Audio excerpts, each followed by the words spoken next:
Bismillahirrahmanirrahim. Assalamualaikum warahmatullahi wabarakatuh.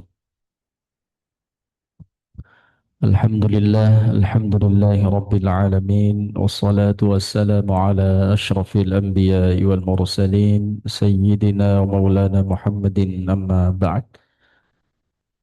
Hadirin jamaah salat subuh Masjid Raya Nurul Hidayah yang insyaallah dimuliakan Allah Subhanahu wa taala. Melanjutkan kajian Jumat subuh kita. Ya, insya Allah pada pekan kali ini kita akan membahas atau judul yakni memaknai pergantian waktu dalam Islam.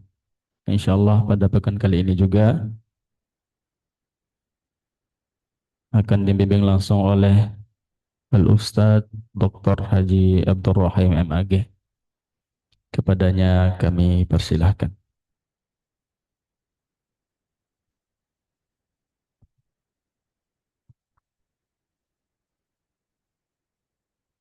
Assalamualaikum warahmatullahi wabarakatuh.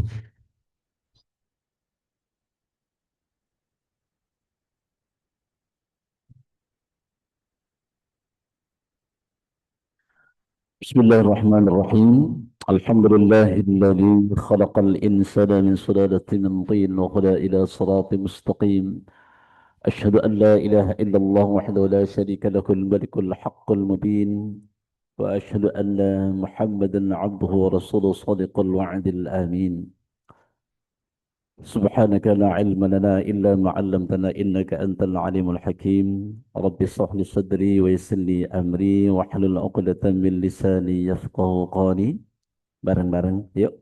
Raditu billahi rabba wa bil islami dina wa bi muhammadin nabiyya wa rasula. Rabbi zidni ilma warzuqni fahma. Amma ba'd. Segenap jajaran pimpinan DKM Masjid Raya Nurul Hidayah, Bapak Haji Muhammad Saleh sedang umroh, Mas Ali, Pak Haji Dr. Junaidi, para guru-guru kita semuanya, imam kita, Ustadz Nasrul, dan semuanya, Bapak Ibu semua jamaah sekalian yang saya muliakan. Alhamdulillah, kita bersyukur kepada Allah. Hari ini Allah izinkan kita kembali menjalankan sebagian kewajiban kita sebagai muslim, muslimah salat subuh berjamaah di tempat yang paling indah, tempat yang paling baik, rumah Allah, di awal waktu. Tering doa mudah-mudahan seluruh rangkaian ibadah kita sepanjang malam, apapun bentuknya, zikir-zikir kita, tilawah kita, tahajud kita, sampai qobliyah subuh, hingga subuh juga ta'lim kita mudah-mudahan diterima oleh Allah Subhanahu wa taala. Salawat dan salam kita sampaikan semoga tetap tercurah limpahkan kepada junjungan kita baginda Nabi besar Muhammad sallallahu alaihi wasallam, keluarga, sahabat-sahabatnya dan seluruh pengikutnya yang tetap istiqamah, tetap setia kepada jalan risalah-risalahnya. Apa kabar semuanya? Bapak Ibu semuanya sehat? Alhamdulillah, mudah-mudahan tetap sehat, tetap bahagia dan gembira. Ya, harus gembira karena di antara kewajiban kita juga gembira, bukan hanya salat. Qul bi fadlillahi wa bi rahmatihi fabidzalika falyafrahu huwa khairum mimma yajma'un. Katakan dengan karuniaku, dengan rahmatku, maka bergembiralah. Tentu saja di antara rahmat terbesar adalah kita bisa diizinkan oleh Allah untuk menapak jalan salat subuh. Ini dahsyat. Waktu yang paling berat, waktu yang paling mulia di antara 5 waktu. Ya. Waktu yang paling dibenci oleh orang-orang munafik, yakni salat subuh. Karena itu memang menempati posisi yang paling tinggi, berat. Karena itu pantas kita untuk bergembira. Rahmat Allah hingga mengantarkan kita bukan hanya pada salat subuhnya, tapi juga mereka orang-orang menetapi subuh ada dalam dhaman Allah, ada dalam jaminan Allah. Mereka orang-orang yang istiqamah dalam subuhnya dijamin oleh Allah. Apa jaminannya? Paling tidak dalam riwayat itu Allah jamin kematiannya dalam kebaikan. Siapa mereka? Mereka orang yang menetapi salat subuh berjamaah. Bukan hanya itu, tapi Nabi Muhammad SAW juga berdoa khusus. Artinya kita ada dalam doa Nabi. Khusus mereka yang menetapi subuh. Allahumma barik li ummati fi bukuriha. Ya Allah berkahi umatku, umatku yang menetapi subuh. Jadi bukan zuhur, bukan asar, bukan maghrib, bukan isya. Tapi khusus Nabi doakan untuk mereka yang subuh. Ini kan keren. Jadi pantas kalau kita harus bergembira. Bahagia karena kita ada dalam rahmat subuh Allah subhanahu wa ta'ala. Allah yang mengantarkan kita menetapi subuhnya. Karena itu, maka wajib kita bersyukur, bergembira atas semua karunia-Nya. Tentu saja kalau kita berpikir tentang karunia-Nya, amatlah sangat luas tentang karunia-karunia. Kulla yawmin huwa fi sya'an, fa bi ayyi ala'i rabbikuma tukadziban. Setiap hari, aku kata Allah yang mengurusi kalian semuanya. Mengurus triliunan, bahkan tak terhingga makhluknya adalah Allah. Maka fabi ayyi ala'i rabbikuma tukadziban, maka nikmat Tuhanmu yang mana yang akan kau dustakan. Jadi kita ini menikmati karunia-Nya. Mereka orang-orang yang masih bertanya tentang nikmat yang mana, Allah kritik, wa fi anfusikum afala tubsirun, dalam dirimu tidakkah engkau melihat karuniaku?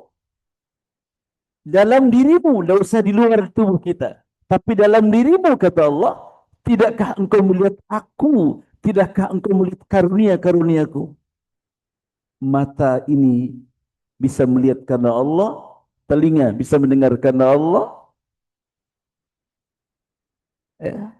kaki bisa melangkah juga karena Allah, tangan bisa bergerak juga karena Allah. Dahsyatnya panggilan Allah lewat suara azan, lalu mengantarkan kita ke rumahnya. Ini adalah karunia besar. Kenapa? Karena tidak semua bisa dihadirkan oleh Allah. Hayya 'alas shalah. Ayo nak, seakan Allah datang nak, aku panggil engkau. Yang mendengar suara azan, yang tahu tentang suara azan banyak. Hampir semua kita tahu suara azan itu untuk apa? Untuk memanggil. Tapi berapa orang yang datang? Berapa orang yang bisa menemui panggilan Allah? Berapa orang? Hanya cuma 2 saf tadi. Padahal di lingkungan kita banyak sekali. Kita diberikan kemampuan oleh Allah menyibukkan selimut kenyamanan kita dalam tidur, melangkahkan kaki ke rumahnya. Karunia, anugerah besar. Artinya adalah kita dipilih oleh Allah. Ada dalam pilihan Allah, diundang oleh yang Maha Agung, lalu kita datang. Undangannya bebas.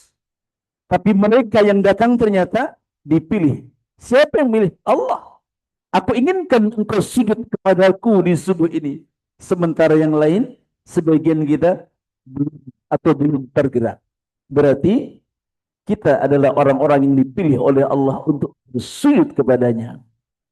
Harus kita gembira, harus kita bahagia. Karena itu sesekali Pak, sesekali Ibu, pada saat sujud itu merasakan, terima kasih ya Allah, engkau pilih aku.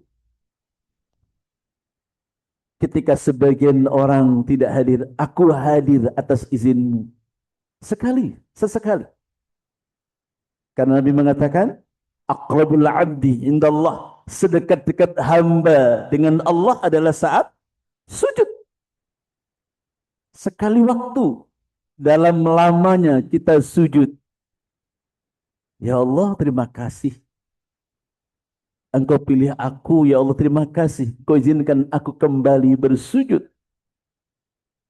Karena kelak tak ada kenangan yang paling indah Saya ulangi, tidak ada kenangan yang paling indah saat perjumpaan kita kepada Allah, liqa'i rabbi. Saat kita ketemu dengan Allah Subhanahu wa taala, melebihi saat kita bersujud kepada Allah. Tidak ada. Yauma tajidu kullu nafsin ma 'amilat min khairin muhdara wa ma 'amilat min su'. Akan ada hari di mana setiap kita amalnya dihadirkan. Semua dihadirkan. Yauma tajidu kullu nafsin ma 'amilat min khairin muhdara. Dihadirkan semuanya. Kata para ulama ketika menjelaskan ayat ini, tidak ada kenangan amal kita yang terbaik saat perjumpaan kita kepada Allah melebihi saat kita bersujud. Saat kita bersujud. Itulah kenangan terindah. Maka sekali waktu, Pak, dalam sujud kita bilang sama Allah, terima kasih ya Allah. Terima kasih engkau izinkan aku untuk sujud. Karena tidak semuanya engkau pilih untuk sujud. Ketika kita menyadari ada dalam pilihan Allah, bahagianya kayak apa? Dipilih.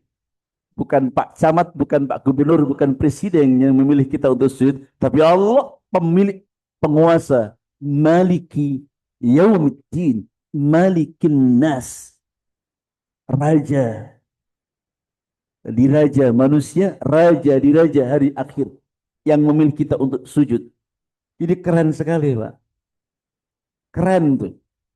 Jika kita menyadari saat kita sujud,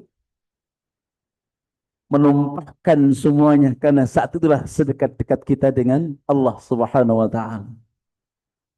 Hari ini kita tepat tanggal 27 Rajab. Tentu peristiwa yang paling fenomenal, sejarah yang sangat mensejarah adalah peristiwa Isra dan Mi'raj. Dan inti Isra dan Mi'raj adalah sujud. Inti. Sedikit ke belakang. Kapan ketika Nabi di Isra dan Mi'rajkan? Tentu sejarah menunjukkan kepada kita peristiwa besar. Duka Nabi bertubi-tubi. Duka Nabi bertubi-tubi. Ya. Dahsyat.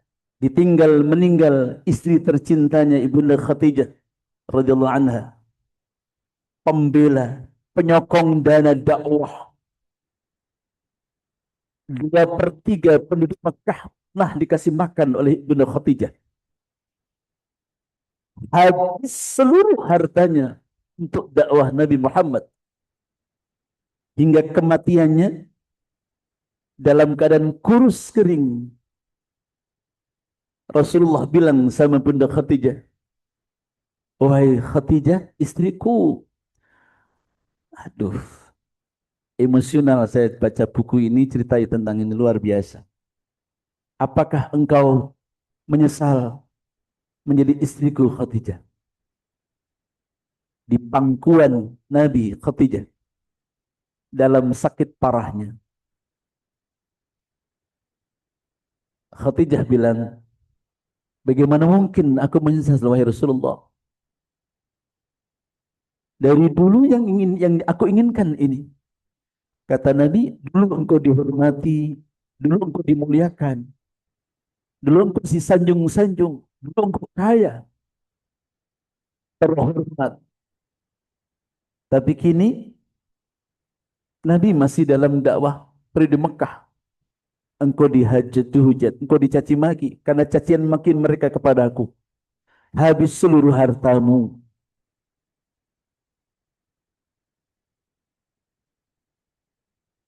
Ada kalimat yang membuat Nabi ya tak sanggup, yang mensejarah ketika Bunda Khadijah bilang, wahai suamiku, jika kelak aku mati, andaikan tulang-tulangku itu masih bermanfaat untuk jalan dakwah, Aku izinkan engkau bongkar kuburku, jadikan tulang-tulangku sebagai tangga dalam dakwah. Itu Khadijah. Seluruhnya. Maka tidak akan pernah ada yang bisa menggantikan Khadijah. Hatta Aisyah radhiyallahu anha dalam cinta. Hingga Allah pun berkirim salam kepada Ibnu Khadijah. Lewat Jibril, lewat Nabi. Kepada kapan? Saat Khadijah jalan ajal. Ada ketakutan. Bahkan Khadijah membisikkan kepada Fatimah, "Nak, ini etika dahsyat luar biasa. Tolong nanti mintakan kepada ayahmu untuk ibumu. Kalau ibumu wafat, tolong mintakan surban ayahmu untuk membungkus jasadku." Nak. Coba. Khadijah yang sudah mengorbankan semuanya, tapi enggak sungkan mau ngomong sama Nabi langsung. Sekedar minta surbannya untuk membungkus tubuhnya harus lewat putrinya Fatimah. Setelah mendengar, apa kata Nabi? Khadijah, hanya untuk itu saja engkau meminta untuk kepada putri. Dahsyat. Itu Khadijah yang membuat Nabi tak pernah memiliki yang lain. Selama Khadijah masih hidup, beliau tak punya istri siapapun dan manapun. Sampai beliau wafat. Itu di antara peristiwa duka. Habis itu paman yang sepanjang waktunya menjadi pembelanya, Abu Thalib, Allah wafatkan juga. Habis itu karena sudah tidak ada lagi pendukung, tidak ada lagi yang menjaga dari Quraisy yang selama ini mereka masih sungkan dengan Abu Thalib kalau mau mengganggu Nabi Muhammad. Tapi kali ini penjaganya, pembelanya sudah nggak ada lagi. Beliau hijrah ke Taif. Harapannya di sana banyak keluarga dari Bunda Aminah. Bisa dakwahnya ditolong atau mendapatkan bantuan sokongan. Ternyata tidak. Orang-orang Quraisy sudah kirim orang datang ke Taif. Kalau datang seorang dengan ciri-ciri ini, ditemani oleh Usama. Ditemani oleh anak kecil. Mudahlah. Remaja. Nanti kamu lempari, kamu siapkan lemparan, kamu caci maki dan seterusnya. Terjadi. Nabi Muhammad hijrah ke Taif bukan disambut sebagai keluarga, tapi disambut dengan caci makian, lemparan batu, kotoran dan seterusnya. Duka luar biasa. Sampai Nabi menyampaikan sesuatu yang sangat viral kalau sekarang, yang sangat fenomenal. Dia katakan apa? Ya Rabb, aku tak akan untukku caci makian hinaan kepadaku hingga darah malu kun fala ubali, aku ini dengan mereka asalkan engkau tidak meninggalkanku ya Allah. Bahasa kitanya, aku ridho ya Allah jika jalan yang harus kutempuh seperti itu. Masuk ke Mekah lagi tak ada yang membela. Sampai kemudian seorang Quraisy kafir masih, ya, kafir masih kemudian berikan pertolongan. Masuklah, bisa masuk ke Mekah dalam bertelekan di Hijri Ismail. Bayangin dalam duka yang luar biasa, Jibril datang. Singkatnya, Jibril datang untuk apa? Mengajak jalan-jalan. Itulah asra bi'abdihi laylan minal masjidil haram ilal masjidil aqsa. Dalam duka yang bertubi-tubi, ditinggal orang-orang yang ia cintai, dicaci maki, umatnya dihina-dina, dilempari kotoran, bahkan tubuhnya berdarah, hingga konon malaikat pun tak tega menawarkan jasa untuk menghancurkan penduduk Taif, tapi Nabi tidak mau, biarkan dia. Jika hari ini ayahnya tidak beriman, Jibril, jika hari ini keluarganya tidak beriman, aku masih berharap besok atau anak cucunya. Singkatnya, berangkatlah. Bapak Ibu, apa makna dari sini? Ternyata boleh dikatakan, sebagian ulama mengatakan, perjalanan Isra dan Mi'raj itu adalah hiburan duka. Hiburan duka Nabi Muhammad sallallahu alaihi wasallam. Dalam duka yang luar biasa, seakan Allah katakan, ya Rasul, engkau tidak sendirian. Wahai kekasihku, engkau tidak sendirian. Maka Jibril bilang kepada Nabi, ya Rasulullah, panggilan apa yang paling kau senangi? Allah tanya kepadaku untuk sampaikan kepada engkau. Panggilan yang paling kau cintai apa? Bapak Ibu, perhatikan narasi ini. Dalam duka, letah selamanya. Ingin dipanggil apa? Rasul, Nabi, tidak. Nabi bilang, panggillah aku dengan hambanya. Tidak dalam kerasulannya, kenabiannya. Nabi minta, ya Jibril sampaikan kepada Allah, kepada Allah, aku lemah, siapa diriku? Aku senang kalau Allah memanggilku sebagai hamba. Itulah kenapa subhanalladzi asra bi'abdihi, kan bin rasul, kan bin nabi, kan bi'abdihi. Maha suci Allah, zat yang memperjalankan hambanya, bukan nabinya, bukan rasulnya. Kenapa? Nabi ingin sekali, karena dia adalah seorang hamba. Di Mekah saat itu, hamba itu siapa? Dan saya yang tak punya daya. Ia hanya bergantung dengan busnya. Ia hanya bergantung dengan juragannya. Itulah Nabi. Aku senang kalau Allah memanggilku bukan dengan panggilan kemuliaan, bukan kerasulan, bukan kenabian, tapi hamba.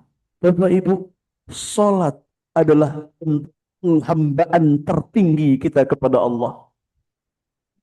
Sujud kita, itulah kenapa Nabi mengatakan as-salatu mi'rajul mu'minin. Jika Nabi mi'raj dengan dan maka Nabi katakan tidak akan ada peristiwa itu terulang kembali.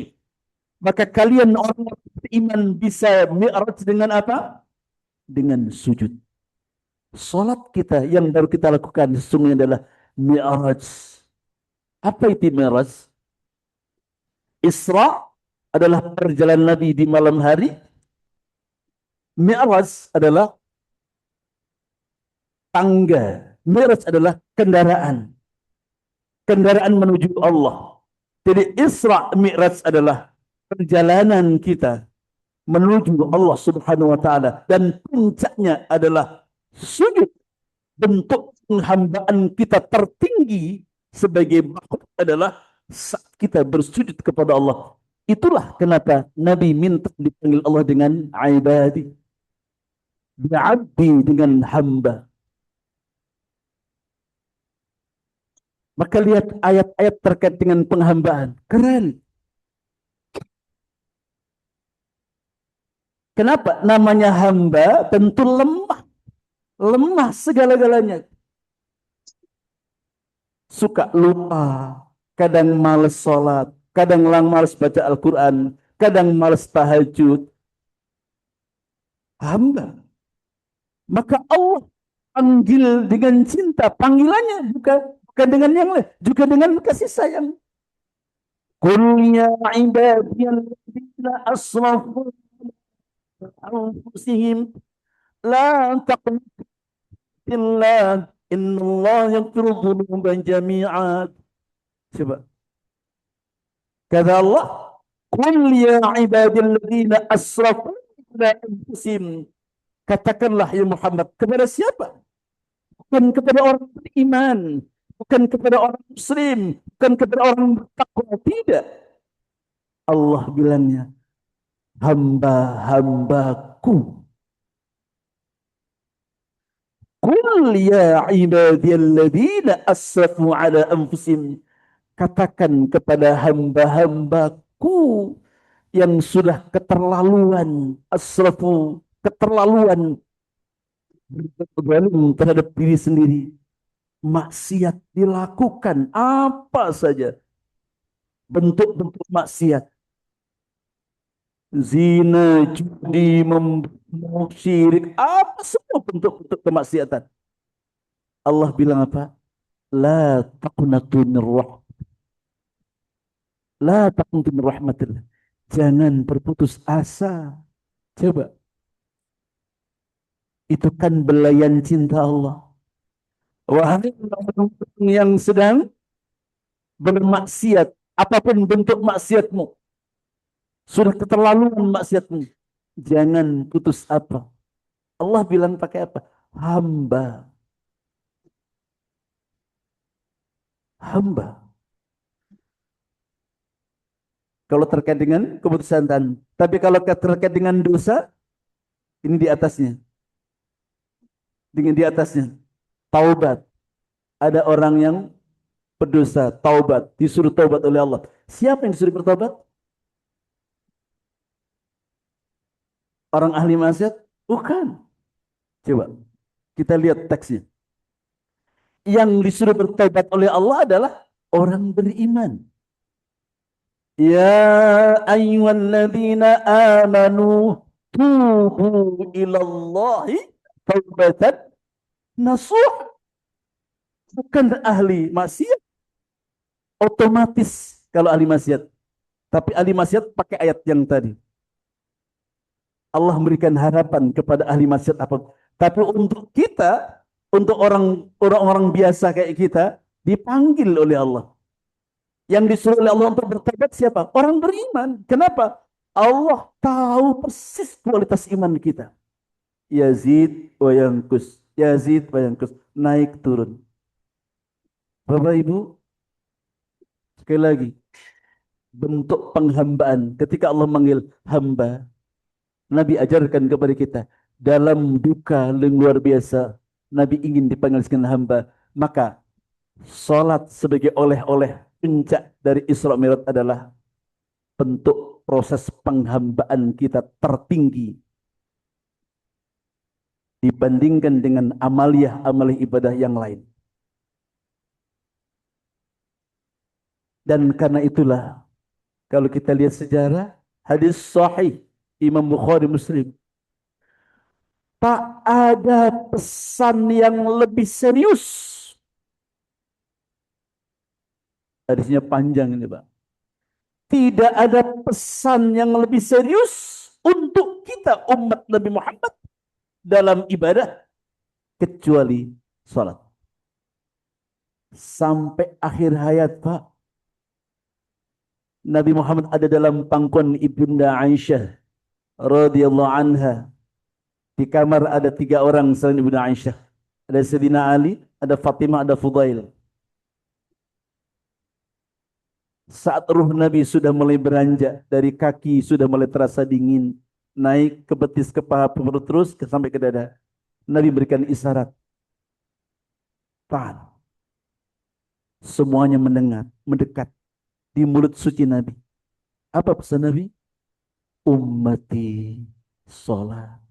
Sholat. Sholat. Bukan haji, bukan umroh, bukan sedekah, bukan tahajud, bukan jihad. Ummati sholat. Cukup untuk menunjukkan status kedudukan salat di sini. Maka lihat, ada beberapa teks yang menurut saya menarik. Kemarin ada pertemuan di salah satu di pertemuan di hotel di Mampang itu, di pintu di musola hotel itu di pintu ditulis, "Nak, sehebat apapun engkau, sekaya apapun engkau di dunia, kalau engkau tidak sholat, nggak ada gunanya, nak." Wih, saya bilang keren itu. Banyak pesan-pesan kayak gitu. Sehebat apapun kita, jadi apapun kita, sekaya apapun kita, kalau nggak sholat, nol di mata Allah. Sholat dalam Islam itu satu tiket menuju surga, Pak. Dalilnya sudah masyhur. Awwalu man yuhasabu 'indal 'abdi as-shalah, fa in salahat salahat sa'iru, fa in fasadat fasadat sa'iru. Pertama kali kelak amal kita yang dihisab adalah salat. Salat kita baik, baik. Salat kita rusak, rusak semua. Jadi tiket di antara tiket surga adalah salat kita. Maka di antara nama pintu jannah, pintu surga adalah babus shalah. Untuk mereka para penegak-penegak salat. Ya, kita jangan nyinyir sama orang misalnya. Lalu ada orang mengatakan sok soleh, sok islami. Ketika ada orang, azan sudah. Ayo, waktunya Allah panggil itu. Allah sedang memanggil kita. Hadir kita di depan Allah. Boleh jadi orang-orang itu nanti insya Allah akan masuk surga lewat babus shalah. Pintunya khusus. Jalan menuju surga banyak. Tapi salah satunya adalah lewat sholat. Dan sholat itu kunci utama. Kalau sholat kita sudah gagal, selesai Pak, Bu. Satu, posisi sholat dalam Islam. Dia tiket, seperti tiket menuju surga. Yang kedua, sekarang 5:47. Sekarang berapa? Suruh. Oke, saya tutup ya. Berarti sudah masuk ya. Oke, tambah 5 menit lagi. Oke. Yang kedua, sholat itu dikatakan walaupun hadisnya dhaif. Ya, hadisnya dhaif. As-salatu imaduddin. Faman aqama faqad aqamadin, faman hadama faqad hadamadin. Salat itu tiang agama. Tapi kata para ulama, hadis ini dhaif, bahkan ini mengatakan maudhu, palsu. Tapi pesan moralnya kuat. Tak harus membawa itu hadis, tapi pesan moralnya kuat. Salat itu tiang agama. Walaupun dhaif, para ulama mengibaratkan masjid ini, Pak. Masjid ini kalau nggak ada tiangnya kira-kira gimana? Masih berdiri atau tidak? Tidak mungkin berdiri. Roboh. Ketika kita lewat, misalnya ketika lewat jalan ini, veteran ini, kemudian sudah nggak ada tiangnya, masjid ini roboh. Maka orang akan mengatakan apa? Itu bekas masjid. Kenapa? Nggak ada tiangnya, roboh. Ada rumah. Kalau tidak ada tiangnya, pasti roboh. Maka ketika kita melewati, itu rumahnya roboh. Kenapa? Tiangnya hancur, maka roboh. Sama Pak, Bu. Kalau kita sebagai muslim atau paling tidak mengaku muslim, kok nggak sholat? Keislamannya roboh. Keislamannya roboh. Tak ada saksi kita di depan Allah. Dua. Yang ketiga, as-salatu bainal muslim wal kafir, as-salat. Pembeda antara orang Islam dengan orang kafir, salat. Coba. Yang lain sama, Pak. Di agama lain ada ajaran hormat orang tua. Ada ajaran sodako. Bahkan sedekahnya lebih besar dari kita. Kita cuma 2,5%. Gitu kan? Coba, di ajaran lain apa? Semua sama. Berbakti semua sama. Tapi tidak. Sholat. Pembeda antara kita dengan orang lain, pembeda antara kita dengan kafir, sholat. Dan ini yang membuat kita bangga. Mungkin kita kalah dalam sedekah, tapi mereka nggak ada sujud. Jangan lupa hadis Nabi. Ayat bahkan, si mahum fi wujuhi min athari sujud. Sujud kita kelak. Anggota, 7 anggota sujud. Wajah, telapak tangan, 2 lutut, 2 kaki kita. Kelak akan bercahaya. Salah satu di antara hadis Nabi, bahwa 7 anggota sujud kita kelak akan bercahaya. Di samping hadis tentang wudhu kita. Bagaimana kita tempat anggota membasuh wudhu itu. Sehingga sahabat bertanya, ya Rasulullah, kelak di mahsyar bukankah kumpul miliaran manusia dari mulai pertama, manusia pertama sedina Adam sampai manusia terakhir kumpul. Bagaimana engkau mengenali kami ya Rasulullah? Kata sahabat, Nabi cuma bilang, jika engkau punya kuda, jika engkau memiliki seekor kuda, lalu kuda itu engkau berikan warna yang berbeda dengan warna yang lain, sekalipun berkumpul ada ribuan kuda, apakah engkau tidak mengenali kudamu? Tentu mengenal. Nabi katakan, aku akan mengenali umatku dari bekas wudhunya, sujudnya. Jadi makanya kalau kita berwudhu harus benar cara berwudhunya. Karena itu akan bercahaya. Nanti Nabi akan mengenali kita dari bekas wudhu kita. Yang kemudian kita dipakai untuk bersujud kepada Allah Subhanahu wa ta'ala. Selanjutnya, nah ini yang paling berat. Sekaligus PR untuk kita semuanya. Sekali lagi, Quran sekaligus ini paling berat dan PR untuk kita. Sudah ada disertasi tentang ini. Ternyata sangat kecil. Apa itu? Inna salata tanha anil fahsya wal munkar. Salat itu bisa mencegah perbuatan keji dan mungkar, Pak. Salat. Kenyataannya gimana, Pak? Yang koruptor di negeri ini, yang muslim, banyak enggak? Bahkan pernah menjabat sebagai pimpinan departemen, ada tulisannya agama. Enggak boleh sebut nama ya. Tapi sudah tahu semua kan? Coba. Bukan hanya dia. Gelarnya rata-rata di Indonesia, kalau muslim semua sudah haji itu. Koruptor-koruptor. Ya. Ada disertasi di UIN itu terkait dengan korelasi haji dengan perilaku. Ternyata nggak sampai 30% Mas Ali. Tidak ada. Jadi korelasi sholat haji dengan perilaku manusia nggak sampai 30%. Karena 20, sekian, bahkan ya 20-an. Miris kita. Ini yang saya katakan PR. Pada Al-Quran bilang, saya selalu bilang kepada keluarga-keluarga punya anak-anak, keluarga anak ibu, bapak, yang penting anak kita sholat. Kalau sholat 5 waktunya, nakal-nakal dikit, biarinlah, nggak apa-apa. Namanya anak muda, namanya remaja. Nggak apa-apa. Saya bilang, nggak pulang misalnya atau pulang sama teman-temannya. Tapi selalu pesankan, nak, sudah sholat belum? Sudah ya. Udah, sholat. Ayatnya itu tadi, sholat itu mencegah kekejian dan kemungkaran. Tapi kalau anak kita sudah nggak sholat, bakti banget sama bapak. Oh, kalau ketemu kita cium tangan, senang. Tapi nggak sholat, selesai Pak. Bubar. Itu baik di depan kita, di belakang kita belum tentu. Itu pesan Quran. Sholat itu bisa menghalau kita dari kekejian dan kemungkaran. Tapi sekali lagi, ini sekaligus PR untuk kita, negeri kita yang kita cintai ini. Ternyata pelaku korupsi ternyata juga sholat, haji, umrohnya setiap bulan.